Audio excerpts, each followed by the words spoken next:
TGIF, everybody. It is Friday by my count, and it is also day 251. Not as special feeling of a day as yesterday, but honestly, I guess it being Friday helps a little bit. You know what I mean?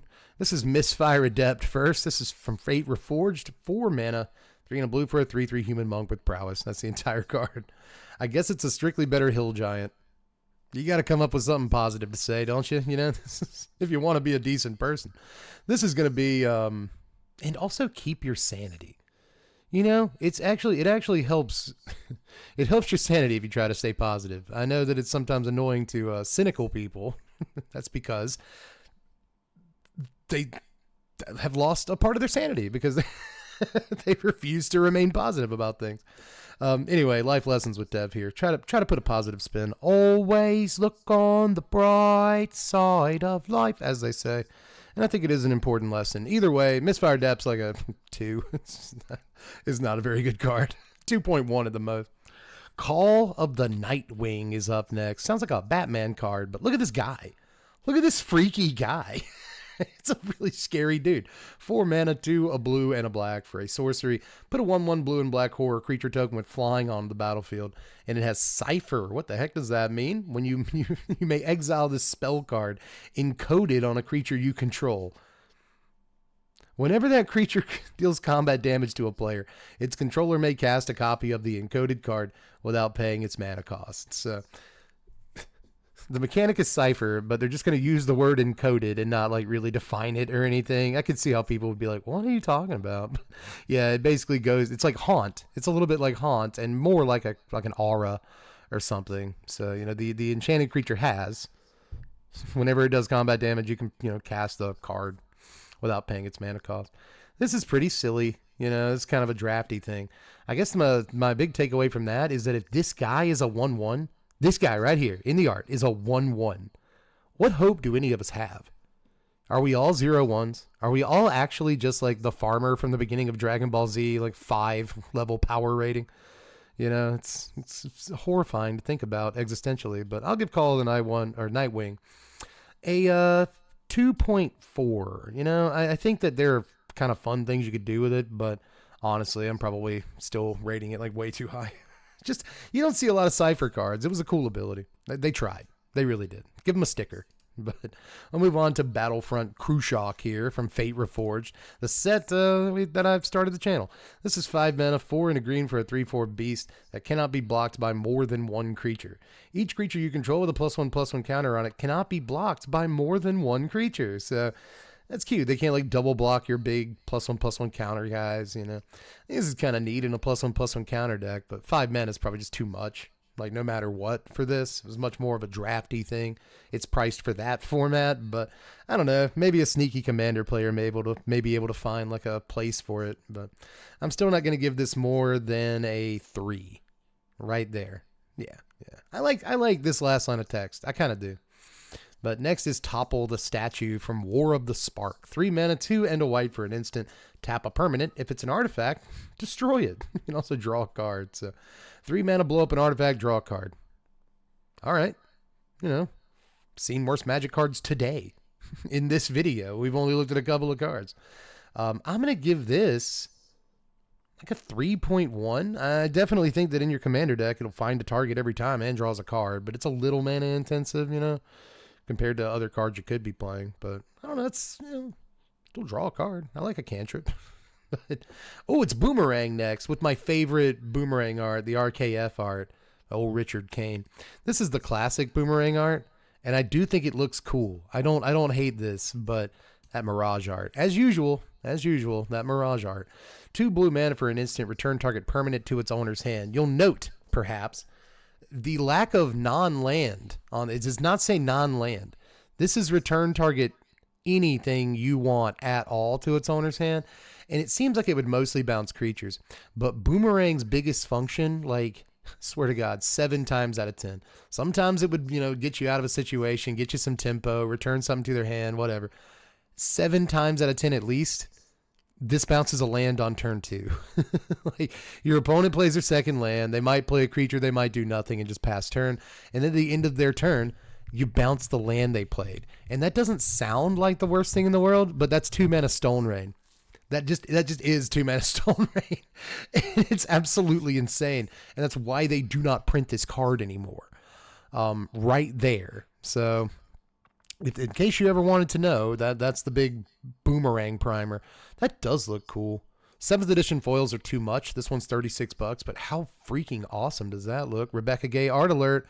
Rebecca Gay art alert, so you know it looks awesome, and it does. But anyway, that Mirage art, though. You can have this for a whole 25 cents, and it's a great card in Cube. And honestly, man, I still think you can make a case for this in Commander, although it's not great there because you're really, it's only really land destruction for 1 turn against 1 person. You're actually, ironically, tempoing yourself out of the game with a tempo piece. It's kind of weird. But I don't know, man. I'm always going to love Boomerang. 5.8. And I mean it. It's the fact that it bounces a land was just like too much. It was literally too much. They had to stop printing it. It's annoying. But next is Repel the Vile from Kamigawa Neon Dynasty. 4 mana, 3 and a white for an instant. Choose 1. Exile a creature with power 4 or greater, or exile target enchantment. So a little bit too much on either mode. Kind of priced for limited again. I'm going to give this a 2.8. I'm going to give this a lower score than the thing that exiles or destroys an artifact and draws a card. But you may notice, this doesn't draw a card. Next is Order of Yogmoth from Urza's Saga. This is 4 mana, 2 and double black for a 2/2 Phyrexian Zombie Knight. It's gotten some new types since it was first printed. Order of Yogmoth can't be blocked except by artifact and blacked creatures. We call that fear. We now call that fear. Whenever Order of Yogmoth successfully deals combat damage or any damage, ooh, that just says damage. Yeah, whenever Order of Yogmoth successfully deals damage to a player, that player chooses and discards a card. So if you want, you can put like a fire whip on this guy or anything that allows him to tap and deal damage, or sometimes equal to his power, depending on what's on him. Sometimes you just tap him for 1 damage. It really depends on what you've put on him. But very cute little combo there, but not really enough for it to be a great Magic card. It's still a 4 mana 2/2, even with some cool abilities. It's probably not worth playing anywhere. So kind of have to give you a sad 3.3, but I don't know. Commander used to be the kind of format where you could take advantage of these little things like, oh, deals damage. Ooh, but not anymore. Not on a 4 mana guy like this that doesn't really have a whole lot of impact to be. Even if he can do the thing, he doesn't have that much impact. But sure looks cool, doesn't he? Look at that Chippy art. Chippy's always good for some good art.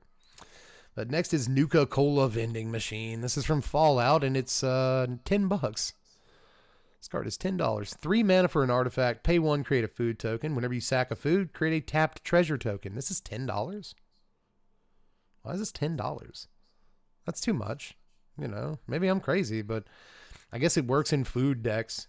You don't even have to be in a food deck, obviously, because it makes food. But by the time it makes 1 food, you spent 4 mana, and by the time you sacrifice it, you spent 6 just to make 1 tap treasure. Like, the one thing I'll say about this is that you don't have to sacrifice the food to its own ability, right? You don't have to pay 2 mana, sack it, gain 3 life, whatever. You can just sacrifice the food, through any number of other means, often for free, right?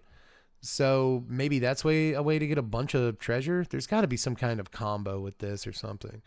Where like you make a bunch of food, you sack them to something else, you get a bunch of treasures, blah, blah, blah. Like, it's cute, but $10 for this, dude? Cool utility artifact. I'm not going to take that away from it, but I'm not going to give this more than a 4.6. And honestly, I want to rate it lower than that. I'm just suspicious. I'm suspicious. This is another one where like if you know the interaction, and there is just 1 interaction, let me know in the comments section. But I also want to know if this is just seen as a good utility artifact that some decks play. So it's $10 for an uncommon. What? You do something. This does something. It does. But next, we'll look at, it's Battering Ram. One of the worst things you could get in 4th edition. I feel like this was like in every pack of 4th edition that I ever opened. But it's originally from Antiquities. This costs 2 mana for a 1/1 construct. It's now a construct artifact creature. At the beginning of combat on your turn, this creature gains banding until end of combat. We got a bander here.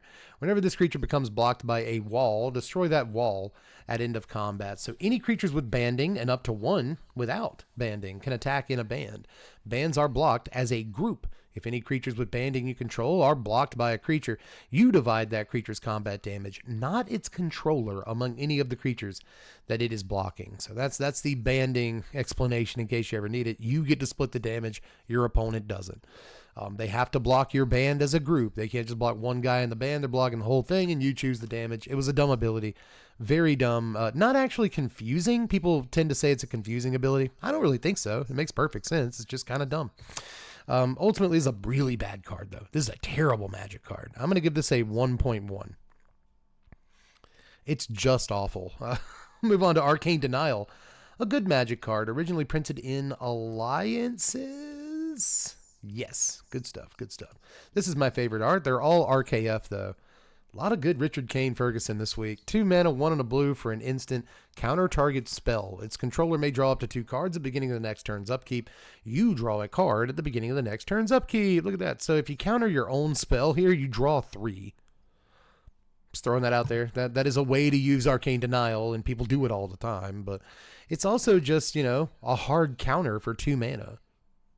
It's just another counter spell that's actually easier to cast than counter spell. And you don't care that they draw 2 cards. First of all, you get to draw a card too, but also you countered the spell that's going to kill you. And you would much rather just, like, you know, take a gamble and give them some card advantage and counter their huge spell that wins the game, or, you know, puts them in position to do so.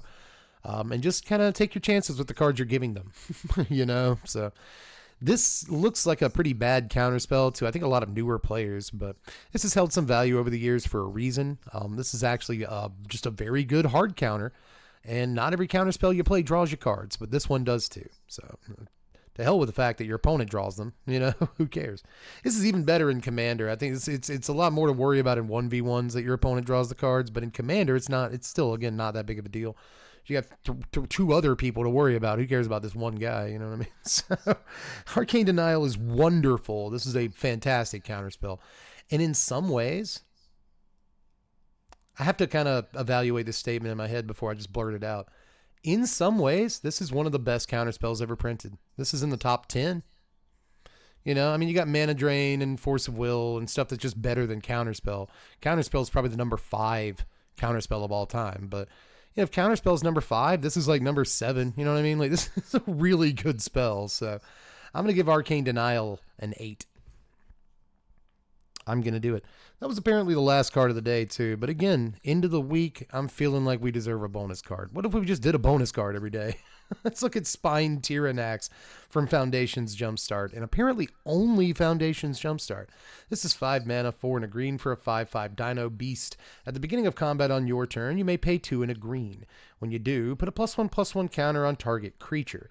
That creature gains trample until end of turn. So 5 mana for a 5/5, and it's got a fun creature type, Dinosaur. The Beast isn't bad either, but Dinosaur is really fun. 3 mana a turn for a +1/+1 counter and trample on 1 creature is not great, though. So I can see why this is only 7 cents. The Commander players aren't really chomping at the bit to play this bad boy. I'm just going to give it a 2.8. I think that real burp, excuse me. I think that sorry. I think that, like, you know, a 5 mana 5/5 is still worth a 2.8. With upside, sure. You know, we'd have killed for that in 1995. But anyway, that is it for this week, ladies and gentlemen. I will see you bright and early either tomorrow morning or Monday. I'm going to keep you guessing. I'll see you then. Take care. Bye, guys.